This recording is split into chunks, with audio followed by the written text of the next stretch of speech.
드디어 마지막 단계 알랭드 보통의 불안의 원인들 5번째 이유를 설명을 하도록 하겠습니다. 이건 굉장히 쉽기 때문에 5가지 요점을 얘기하는데 굉장히 쉽기 때문에 전에 변함없이 숨도 안 쉬고 한번 달려보도록 하겠습니다.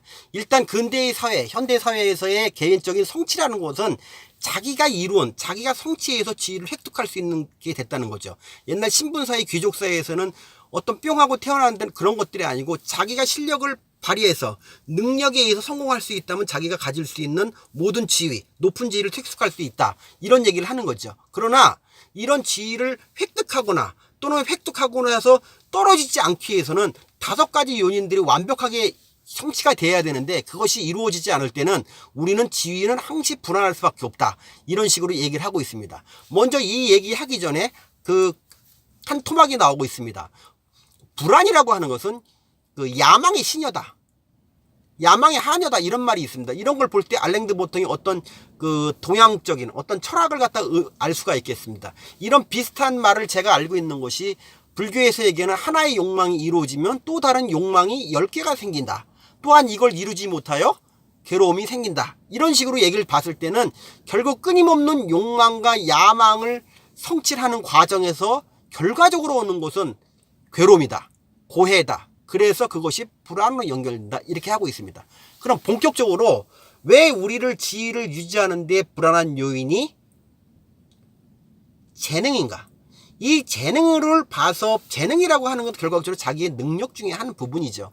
자기의 능력을 가지고 어떤 개인을 성취해서 경제적인 성취, 돈을 벌었다면 이 사람은 이미 이 물질사회에서 높은 지위를 갖고 영향력을 행사하고 명성과 지위를 가질 수 있는 조건이 되는 것이죠. 그러나 이 재능이 온전하게 유지가 되지 않는다는 것이죠.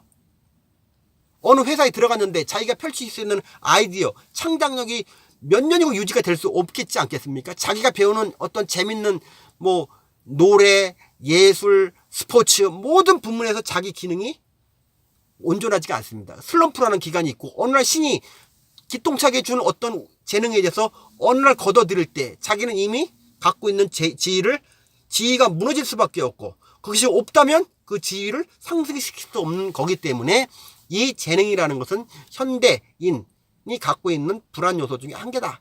근데 그것이 굉장히 불확실하다. 변덕스럽기 때문에 이 또한 우리한테 주는 불안감이다. 이런 얘기를 하는 것이고요.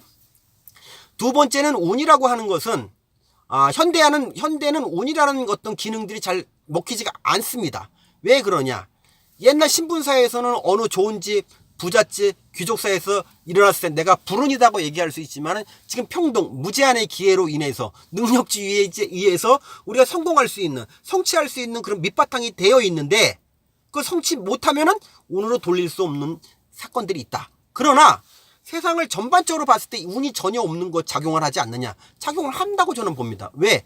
우리는 실제적으로 운칠기삼이라는 얘기를 되게 많이 하고 있지 않습니까? 근데 운칠기삼은 운이 70% 먹힌다는 것은 이게 무슨 얘기냐 잘 해석을 해야 됩니다. 자기가 태어난 기능, 성질, 기질, IQ, 감성, 태도 이런 것들은 자기가 태어난 고유의 능력이라고 볼 수 있지만 이 보이지 않는 영역들은 거의 다 보면 운이라고 볼 수 있습니다. 실제적으로 예를 들어 본다면 내가 어느 나라에 태어나느냐 그것이 운이 적용되는 거 아니겠습니까? 내가 북한에 태어나느냐 한국에 태어나느냐 미국에 태어나느냐 완전히 생활이 다르죠. 쉽게 말해서 이 내용을 농담이 이런 얘기가 있지 않습니까? 스티브 잡스가 애플을 만들어서 그렇게 세상을 흔들 만한 거대한 업적을 만들었지만 그 사람이 한국에서 태어났으면은 전파상 주인밖에 못한다 이런 얘기를 하고 있지 않습니까? 그것은 어느 나라에서 태어났느냐에 따라서 운이죠. 그건 자기가 선택할 수 있는 요인이지 아니지 않겠습니까? 이런 운 아니면 자기가 뭔가 능력을 성취하고자 할 때 그리고 실패를 했을 때 그것을 믿어주고 밀어주고 인덕 끌어주는 것은 인덕입니다. 그건 수치상에 나오지 않는 거죠. 그건 환경이죠. 환경도 자기가 자제할 수 없는 거기 때문에 운이라고 볼 수밖에 없는 것입니다. 그렇기 때문에 우리가 운을 가지고 온전하게 이 운이 성취가 되었을 경우에 내가 따뜻한 관심과 사랑을 받을 수 있는데 이것이 감나무에서 감이 떨어져서 입 벌리고 있는 상황이 아니다 보니 우리 자신은 늘 불안할 수밖에 없다. 이런 얘기가 되겠죠.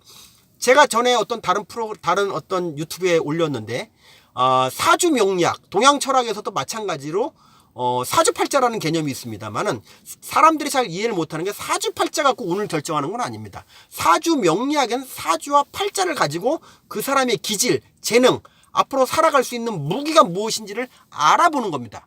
그러면 뭐냐? 운은 어떻게 되느냐? 사주팔자가 아닙니다.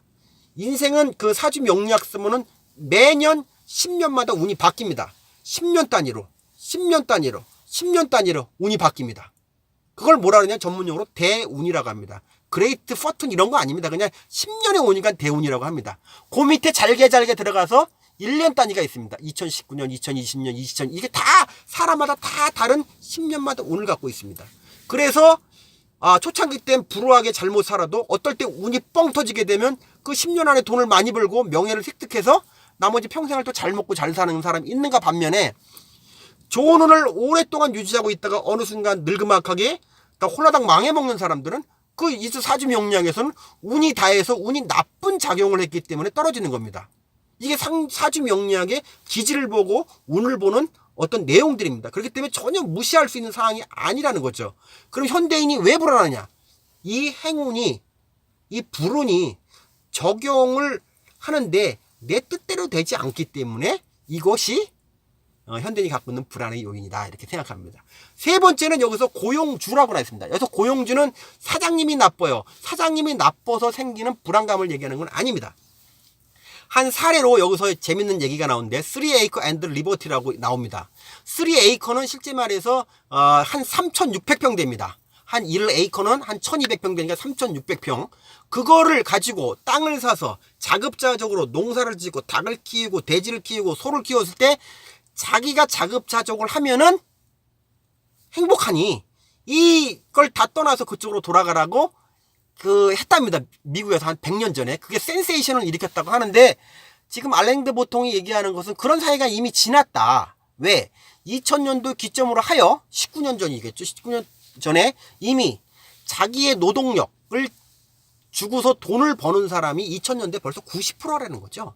10%의 고용주, 조직, 회사를 만든 데서 그 밑에 피고용주로 일하는 사람이 90%가 넘었다 이런 얘기를 하고 있습니다. 그러면 이런 얘기 중에 여기서 마찬가지로 사장님이 나빠요가 아닙니다. 이 고용주는. 여기서 고용주라는 건 사업장이라고 생각해요. 사업장.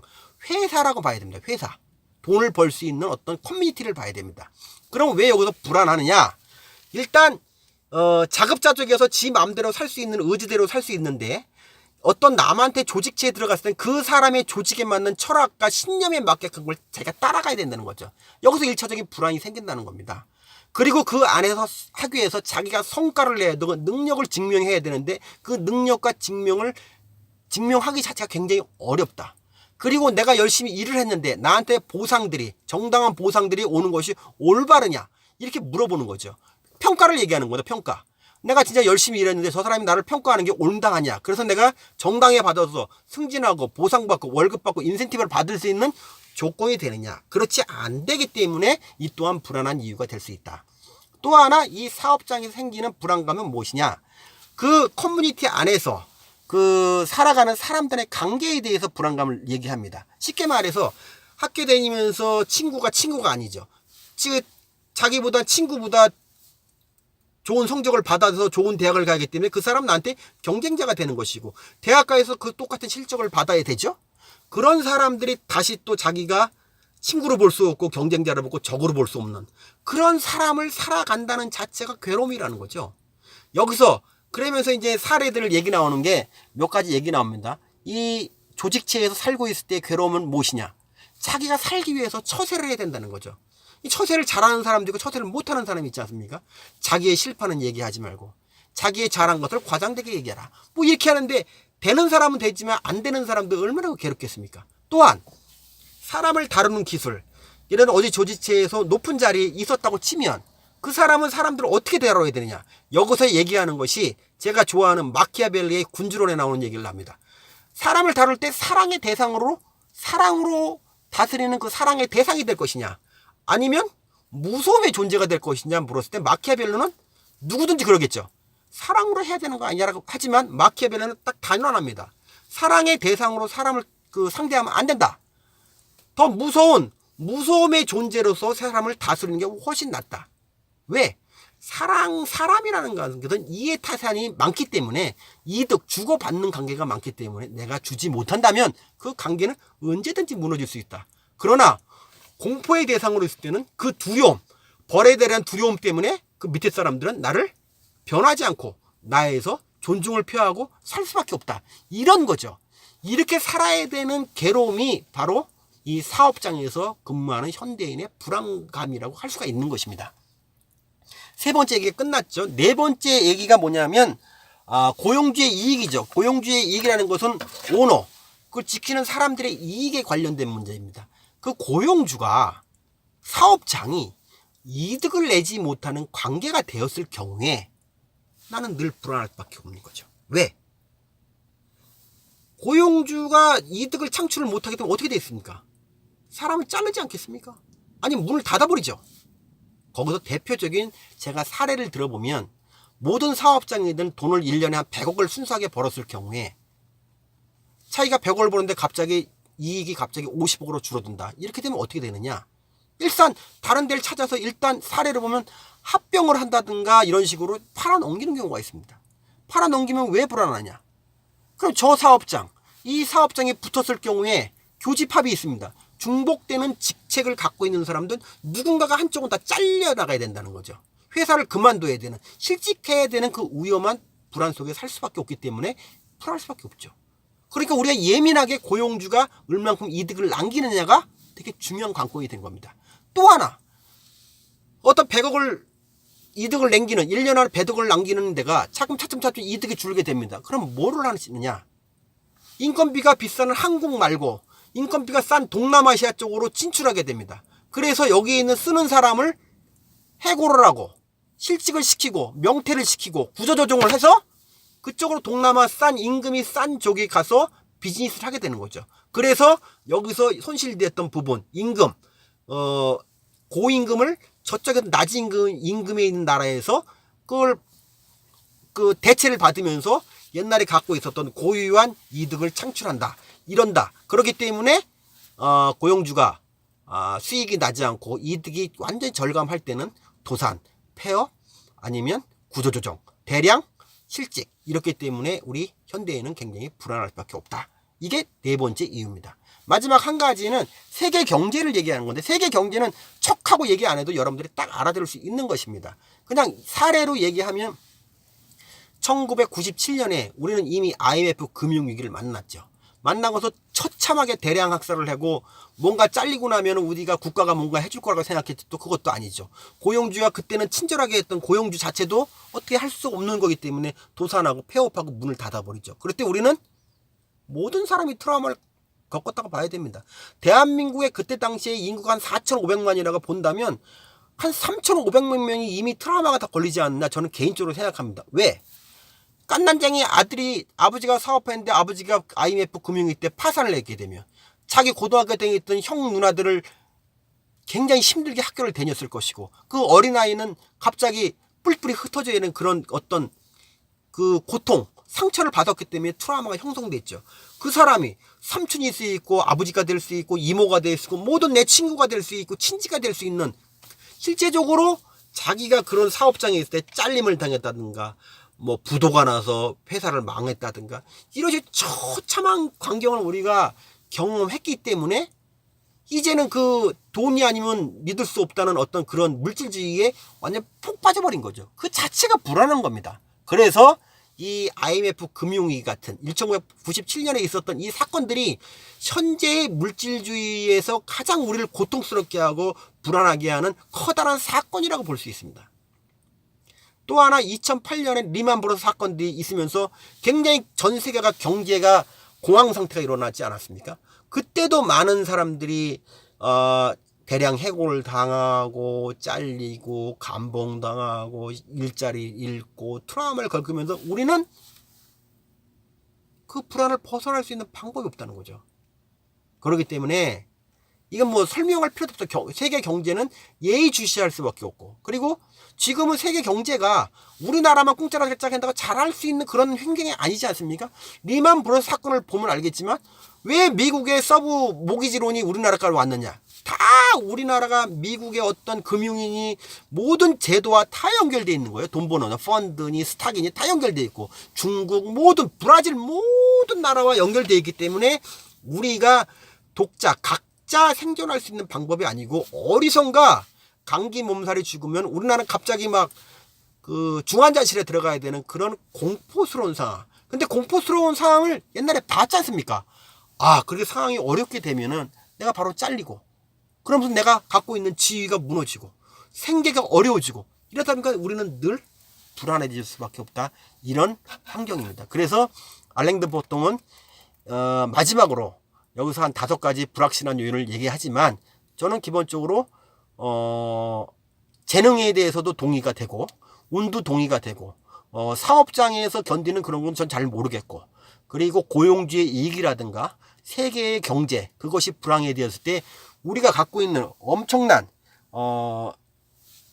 그 공포심은 말할 수 없기 때문에 이 5가지를 현대인이 갖고 있는 불안의 요인이다. 그렇게 보면 이 사람이 얘기하는 부분이 아까 4가지 사랑 결핍, 간심이라든가 이런 거, 속물근성, 또 남한테 받는 대우 이런 것들, 무시 이런 것들, 그리고 평등으로 인한 어떤 기회, 거기서 좌절, 비교, 그리고 또 여기서 얘기하는 능력주의라고 했던 부분하고 여기 하나 둘 셋 넷 5가지 하게 되면 한 여기서도 한 9가지. 알랭드 보통은 크게는 5가지를 얘기하지만 속속에 들어가면은 한 9가지의 현대인이 갖는 불안에 대해서 설명을 했습니다. 아주 명철하고 아주 통찰력이 있는 거라고 생각합니다. 제가 이렇게 5가지를 얘기했지만 중간에 말씀드리는 것은 저는 제 개인 머리 나쁘고 이해력이 떨어지는 사람이 10번 정도 읽어서 겨우 이 정도가 이해됐던 것을 말씀드리는 것이고 제가 이렇게 함으로써 조금 이해가 안 됐던 부분은 그 불안을 해소할 수 있는 원인을 찾은 거에서 도움이 됐으면 하는 바람이 있고 저는 전적으로 제가 얘기하는 것이 맞다고 생각하지 않기 때문에 이 얘기를 듣고 우연하게 이 동영상을 보면은 냉큼 책방에 가셔서 그 알랭드 보통의 빨간 책 와인 칼라를 댄 어떤 그 불안이라는 책을 읽고서 다시 한번 읽어본다면 지금 현대인이 갖고 있는 자기가 갖고 있는 불안이 나만 그런 것이 아니고 모든 사람이 갖고 있는 불안이구나. 이것을 알므로써 뭔가 이유도 없이 마음이 평안해지고 안심이 되는 그런 게 있을 수 있습니다. 마지막으로 다음에는 동영상을 무엇을 찍을까 하냐면 이 알랭드 보통이 얘기하는 이런 불안감을 해소할 수 있는 5가지 방법을 제출하고 있습니다. 제안하고 있습니다. 뭐 철학 예술, 뭐 기독교, 뭐 보헤미안 뭐 이런 식으로 얘기를 하는데 그것도 아무리 빨리 얘기를 해도 한 3번 정도는 찍어야 되는 동영상이기 때문에 오늘은 요까지 원인까지만 얘기하고 다음에는 해법에 관한 어떤 말씀을 동영상을 한 3-4번 정도 찍도록 하겠습니다. 그동안 청취해서 감사합니다. 감사합니다.